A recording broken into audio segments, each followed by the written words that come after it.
It was one of the worst decisions I've ever seen in Premier League history. Having the same sort of scrutiny and the same sort of accountability individually as the players and the managers have. I cannot say what I think. I will suspend it. He's never got the ball in his hands, Ali. That's a goal. That's not a foul. I'm telling you right now, that's a goal. We're diving deep into one of English football's most contentious topics, PGMOL, the Professional Game Match Officials Limited. From terrible decisions to shocking off-field behavior and blatantly getting decisions wrong, we're asking if this organization is just rubbish, or is there something more rotten beneath the surface? For those unfamiliar, PGMOL is the company responsible for match officials in English professional football. They select, train, and manage the referees who officiate Premier League, Championship, and other professional matches. But in recent years, they've found themselves at the center of scandal after scandal.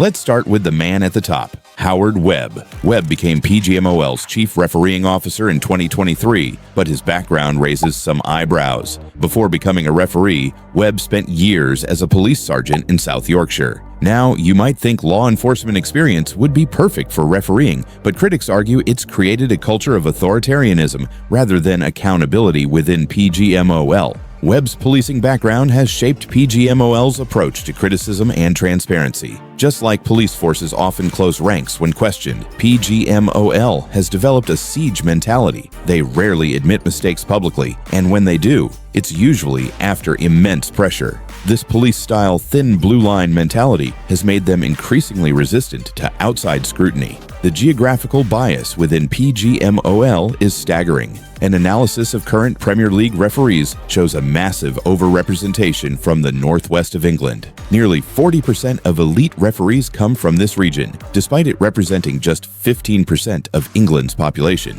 This isn't just statistics, it's created an old boys network where referees from similar backgrounds make decisions that affect clubs nationwide. This northwest bias isn't coincidental. Many referees come through the same local referee associations, attend the same training courses, and share similar footballing cultures. When you have this level of geographical clustering, you get groupthink. Referees start making similar interpretations of rules because they've all been trained by the same people in the same way. But the real scandal that's rocked PGMOL involves Michael Oliver and his controversial trip to the UAE. In February 2023, just days after officiating Manchester City versus Arsenal, a crucial title race match, Oliver flew to the United Arab Emirates to referee a match in their domestic league. The fee? A reported £20,000 for 2 days' work. Here's where it gets messy. Manchester City is owned by Sheikh Mansour, who's part of the UAE royal family. Arsenal fans were already furious about several decisions in that City match, and then the referee jets off to earn money in a country where City's owners have significant influence. The optics couldn't be worse. Oliver's UAE connections don't end there. He's made multiple trips to officiate in the Emirates, building relationships and earning substantial fees. PGMOL initially defended these trips, claiming they were approved and helped develop Oliver's experience.